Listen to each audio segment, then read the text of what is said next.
வந்து இந்த lining blouse எப்படி தைக்கிறது அப்படிங்கிறது வந்து பார்க்கலாம். அதாவது நான் முழு வீடியோ இல்லை, இதில் வந்து கை வந்து எம்மிங் போடாமல் நம்ம எம்மிங் போட்ட மாதிரியே எப்படி தைக்கிறது அப்படிங்கிறது வந்து இந்த வீடியோவில் வந்து பார்ப்போம்.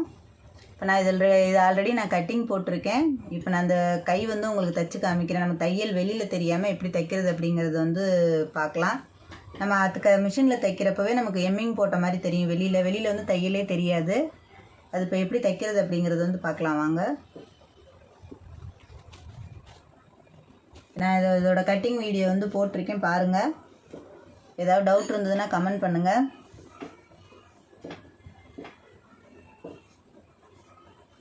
நான் இப்போ இதுக்கு இடுப்பு மாத்திரம் ஓட்டி காமிக்கிறேன். கரெக்டாக சுருக்கம் இல்லாமல் எடுத்து விட்டுக்குறோங்க.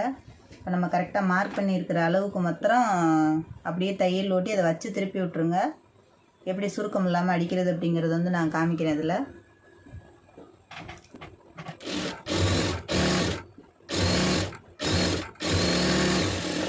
கரெக்டாக நேர் கிளாத் இருக்கிற மாதிரி கட் பண்ணிக்கிறங்க. கிராஸ் எதுவும் இல்லாமல், அப்போ தான் உங்களுக்கு வந்து நீட்டாக வரும். அப்படியே வந்து திருப்பிக்கிறங்க. சுருக்கம் இல்லாமல் ஃபுல்லாக நல்லா நெகத்தை வச்சு எடுத்து விட்ருங்க.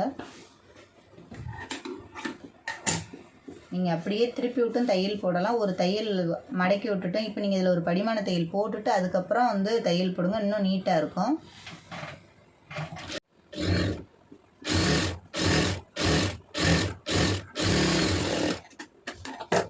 இதை அப்படியே திருப்பிடுங்க. திருப்பிட்டு இப்போ நமக்கு உள்ளே எவ்வளோ கிளாத் விட்டுருக்கீங்களோ அந்த அளவுக்கு வந்து இப்போ நம்ம மடக்கி இருக்கிற அளவுக்கு வந்து இடுப்புக்கு எவ்வளோ பட்டையாக உங்களுக்கு வேணும் அப்படிங்கிறத வந்து பார்த்து அந்த அளவுக்கு வந்து அப்படியே தையல் போட்டுக்கிறோங்க. உங்களுக்கு ஒட்டில் தையல் வேணாலும் நீங்கள் ஒட்டிலையும் போட்டுக்கலாம்.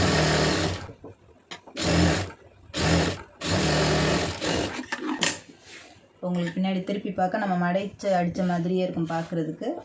அப்படியே இதை வந்து சுற்றி ஓட்டிடுங்க. இன்னி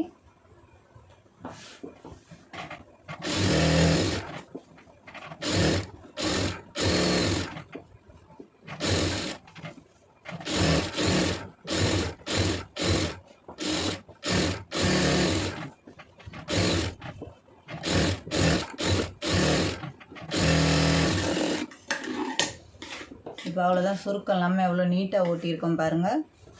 இந்த மாதிரி ஓட்டினீங்கன்னா உங்களுக்கு வந்து சுருக்கமே இருக்காது, நீட்டாக இருக்கும். எங்கேயும் தைக்கும்போது நமக்கு வந்து எங்கேயும் இழுக்காது. இப்போ சுற்றி கரைச்சி விட்றலாம். அதை வந்து நான் இப்போ உங்களுக்கு ஸ்லீவ் வந்து அடித்து காமிக்கிறேன். அதை சுற்றி கட் பண்ணிவிட்டு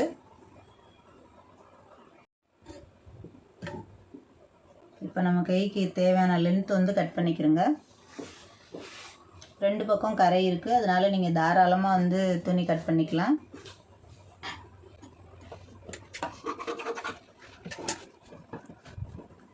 இப்போ உங்களுக்கு வந்து எவ்வளோ பட்டையாக வேணும் அப்படிங்கிறது வந்து நீங்கள் மார்க் பண்ணிக்கிறீங்க. இதில் வந்து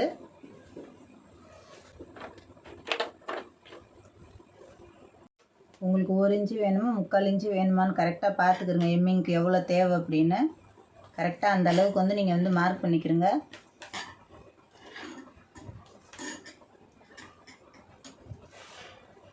வெளியில் வந்து பார்க்குறதுக்கு கரெக்டாக நீட்டாக இருக்கும். உங்களுக்கு வந்து தையலே வெளியில் வந்து தெரியாது. இப்போ நீங்கள் எது ஸ்கேல் வச்சு கூட கரெக்டாக வந்து நீங்கள் நேர் பார்த்து மார்க் பண்ணிக்கிறங்க.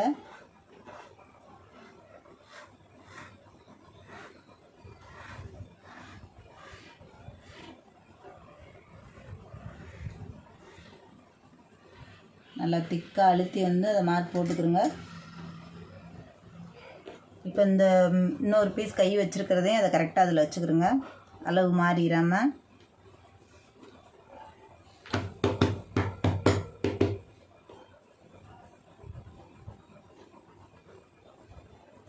இப்போ இந்த கையை வந்து எடுத்துக்கிறோங்க. இப்போ இதில் வந்து கரை இருக்குது, அதனால் நமக்கு வந்து மடக்கணுங்கிறது தேவையில்லை. கரை இல்லை அப்படின்னு சொன்னால் ஒரு 1/4 இன்ச்சு உள்ளே மடக்கிட்டு தையல் போடுங்க. இப்போ நான் கரை இருக்கிறதுனால நான் மடக்க போகிறதில்ல. இப்போ ப்ளவுஸோட அளவே கையோட அளவு இவ்வளோ தான். இது வந்து நம்ம மடிப்புக்கு தான் இது பண்ணியிருக்கோம். மேல் தையலுக்கு மாத்திரம்தான் நான் 1/2 இன்ச்சு சேர்த்து கட் பண்ணியிருக்கேன். எம்மிங் போடுறதுக்காண்டி நம்ம கட் பண்ணதுனால நமக்கு வந்து தையல் போடுறது கீழே வந்து இறக்கம் தேவையில்லை. கரெக்டாக நம்ம மார்க் பண்ணதில் இந்த கிளாத் மாத்திரம் நேர் கிளாத்தாக இருக்கான்னு பார்த்துக்குருங்க. இது வந்து நல்ல பக்கம் கெட்ட பக்கம் பார்த்துக்குருங்க. கரெக்டாக இதில் அப்படியே தையல் ஓட்டிடுங்க. இதில் வந்து ஒட்டில்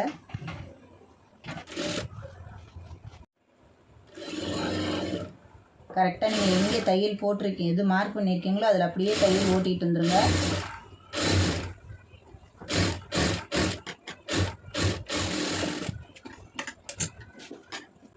இப்போ இந்த பீஸ் வந்து இந்த பக்கம் இருக்குது. இதை அப்படியே மடக்கி பாருங்கள். இப்போ மடக்கி பார்த்தீங்கன்னா கரெக்டாக எம்மிங் போட்ட மாதிரி இருக்கும். இந்த பக்கத்தில் வந்து தையல் வந்து உங்களுக்கு தெரியாது. நம்ம எந்த தையலுமே போட்ட தையல் வந்து தெரியாது, நீட்டாக இருக்கும் பார்க்குறதுக்கு. இப்போ இந்த உள்ளுக்குள்ளே உள்ள தையலுக்குமே வந்து நீங்கள் வந்து உள்ளே இந்த பிசுறு இருக்கிறதையும் அப்படியே ஒரு தையல் வந்து அதில் ஓட்டிடுங்க. அப்போ உங்களுக்கு துணி வந்து வெளியில் இந்த துணியை வந்து பிசுறு இல்லாமல் கரெக்டாக அந்த ஒட்டில் வந்து ஓட்டிடுங்க. அதை வந்து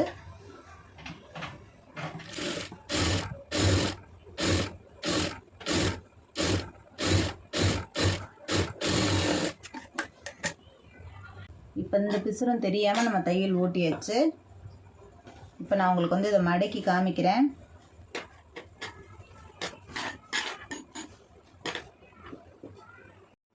இப்போ இதுலேயும் வந்து நம்ம பிசுறு தெரியாமல் இந்த துணி தூக்குனதுலேயும் வந்து ஒரு தையல் போட்டோம். நீங்கள் இதை அப்படியே வந்து மடக்கி பாருங்கள். நம்ம ஃபஸ்ட்டு தையல் போட்டிருக்கதோட அளவுக்கு வந்து இப்போ இது வந்து நமக்கு வந்து எம்மிங் போட்ட அளவுக்கு இது கரெக்டாக வந்துடும். தையல் வந்து வெளியில் தெரியாது. இப்போ நீங்கள் திருப்பி பார்த்தீங்கன்னா ப்ளவுஸோட அளவும் கரெக்டாக இருக்கும். இப்போ நீங்கள் இதில் வந்து தையல் போடணுங்கிற அவசியமே கிடையாது. உங்களுக்கு பார்க்குறதுக்கு வந்து கரெக்டாக நம்ம எம்மிங் எவ்வளோ போட்டிருக்கோமோ அதே அளவுக்கு பார்த்த மாதிரி வரும். இப்போ நான் உங்களுக்கு சுற்றி அடிச்சுட்டு அதை காமிக்கிறேன்.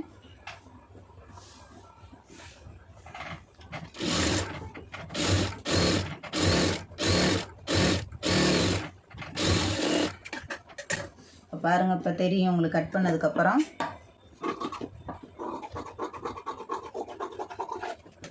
இப்போ வந்து நம்ம எம்மிங்க்கு எந்த அளவுக்கு எடுத்தோமோ அந்த அளவுக்கு இருக்கிற மாதிரி இருக்குது. இப்போ வெளியில் வந்து எந்த தையலுமே தெரியாது. இப்போ உங்களுக்கு தைக்கும்போது நீட்டாக இருக்கும் பார்க்குறதுக்கு. ஸ்லீவ் வந்து எந்த ஒரு எங்கேயுமே தையல் தெரியாது. ஆனால் இது வந்து சுருக்கமும் வராது உங்களுக்கு. கரெக்டாக இப்போ உள்ளுக்குள்ளே வந்து நமக்கு திக்காக வந்து மடித்து எம்மிங் பண்ண அளவுக்கு நம்ம அடித்த மாதிரி இருக்குது. நான் உங்களுக்கு இதில் டவுட் இருந்தாலும் இன்னொரு ஸ்லீவ் உங்களுக்கு தைச்சி நான் காமிக்கிறேன். உங்களுக்கு இதில் வந்து வேணும் அப்படின்னு சொன்னால் நீங்கள் தையல் போட்டுக்கலாம். தையலே தேவையே இல்லை. ஏன்னா நம்ம 2 தையலும் போட்டுட்டோம். லைனிங் பீஸும் வெளியில் வராது, மெயின் பீஸும் வெளியில் வராது. ஏன்னா நம்ம மெயின் பீஸை இங்கே வச்சு லைனிங் கிளாத்தில் இங்கே ஒரு தையல் போட்டிருக்கோம், இங்கே ஒரு தையல் போட்டிருக்கோம். அதனால் நமக்கு தெரியாது, வெளியில் வராது. இப்போ நான் இன்னொரு கை வந்துக்கு நான் அடித்து காமிக்கிறேன் உங்களுக்கு எப்படி தைக்கிறது அப்படிங்கிறது வந்து நான் இப்போ தைச்சி காமிக்கிறேன். இப்போ நான் மார்க் பண்ணியிருக்கிற அளவு கரெக்டாக கொஞ்சம் அழுத்தி வந்து மார்க் பண்ணிக்கிறேங்க. இது வந்து நான் தையல் போடுறதுக்கு இல்லை, அளவு வந்து கரெக்டான அளவு. இதில் வச்சு நம்ம எம்மிங் எந்த அளவுக்கு தேவையோ அந்த அளவுக்கு நான் வச்சு தான் இதில் வந்து உங்களுக்கு தைச்சி காமிக்கிறேன். இந்த அளவு வந்து எம்மிங் போடுறதுக்கான அளவு. இது வந்து தையல் போட்டு நம்ம திருப்ப தான் போகிறோம். இப்போ மெயின் பீஸை வச்சுக்கிறோங்க அந்த பக்கத்தில் நல்ல பக்கமாக பார்த்து. கரெக்டாக அந்த தையல் எங்கே நீங்கள் மார்க் பண்ணியிருக்கீங்களோ அளவு பார்த்துக்கிறோங்க. கரெக்டாக அந்த மார்க் பண்ணதுலேயே நீங்கள் அப்படியே ஓரமாக ஒரு தையல் போட்டு வந்துடுங்க.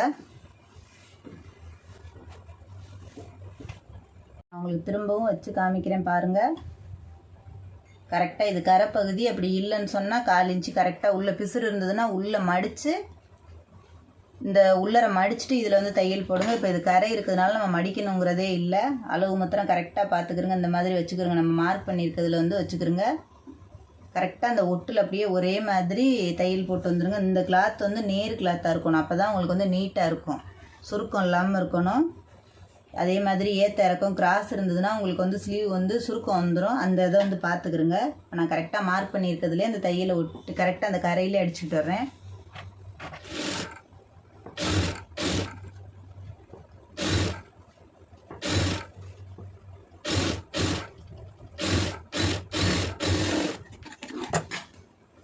இப்போ இந்த அளவு வந்து பாருங்கள். இப்போ இதில் வந்து இது தனியாக இருக்குது. இப்போ இதை உங்களுக்கு நான் மடித்து காமிக்கிறேன். அந்த அளவுக்கு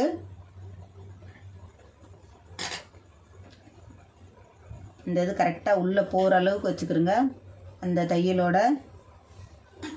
இப்போ நம்ம மடிச்சிருக்க மெயின் பீஸ் வந்து உங்களுக்கு பாருங்கள் எம்மிங் போட்ட மாதிரி வந்துடுச்சு. இப்போ இதில் நம்ம எப்போவுமே எம்மிங் போடுவோம், அந்த எம்மிங் போடுற வேலை வராது. இப்போ அதுக்கு வந்து இப்போ இந்த துணிலையும் நீங்கள் வந்து ஒரு தையல் போட்டுருங்க. துணி வந்து தனியாக தூக்காமல் இருக்கிறதுக்கு கரெக்டாக இதில் ஒட்டில் அப்படியே தையல் போட்டுருங்க.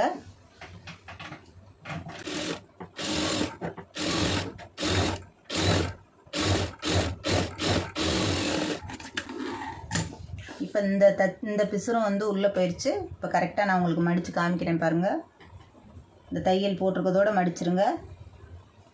இப்போ எவ்வளோ நீட்டாக வந்திருக்கு நமக்கு தெரியும். இப்போ ஸ்லீவோட இறக்கமும் வந்து குறையாது, அளவு கரெக்டாக இருக்கும். நமக்கு வந்து வெளியில் வந்து எந்த தையலுமே தெரியாது, நீட்டாக இருக்கும் பாருங்கள்.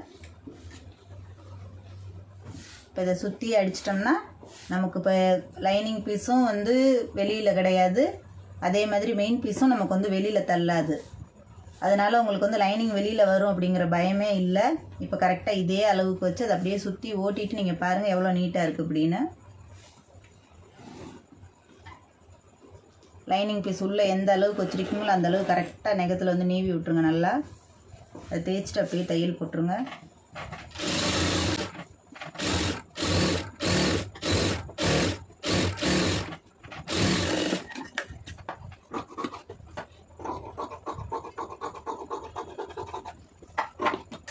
இப்போ பாருங்கள், இப்போ நமக்கு வந்து எம்மிங்கும் இல்லை, வெளியில் தையலும் இல்லை.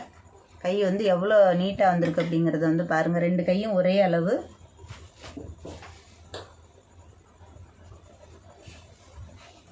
இப்போ இந்த மாதிரி நீங்கள் சில்க் காட்டன் வந்து தைக்கும்போது இந்த மாதிரி தைச்சிங்கன்னா உங்களுக்கு ரொம்ப ஈஸியாக இருக்கும். அளவு வந்து இப்போ நான் உங்களுக்கு வந்து இப்போ திருப்பி காமிக்கிறேன். இப்போ எந்த அளவுக்கு வந்து எம்மிங் போடுறதுக்கு நீங்கள் போட்டிருக்கீங்க அப்படிங்கிறது வந்து தெரியும்.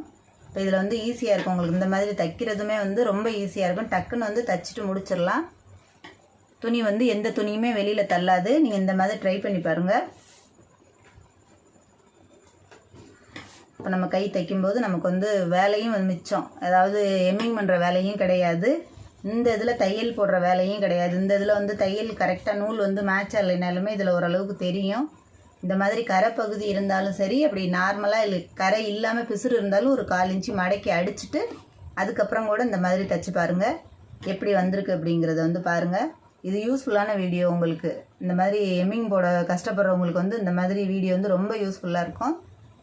இந்த வீடியோ பார்த்தது கற்றுக்குறங்க. இந்த கை வந்து எப்படி தைக்கிறது அப்படிங்கிறது வந்து நான் இதை விட இன்னும் ஈஸியாக என்ன வீடியோ போடுறது அப்படிங்கிறது நெக்ஸ்ட் வீடியோ போடுறேன். இப்போ இந்த வீடியோ பிடிச்சிருந்துச்சுன்னா லைக் பண்ணுங்கள், ஷேர் பண்ணுங்கள், மறந்துடாமல் சப்ஸ்கிரைப் பண்ணுங்கள், சேனலுக்கு சப்போர்ட் பண்ணுங்கள்.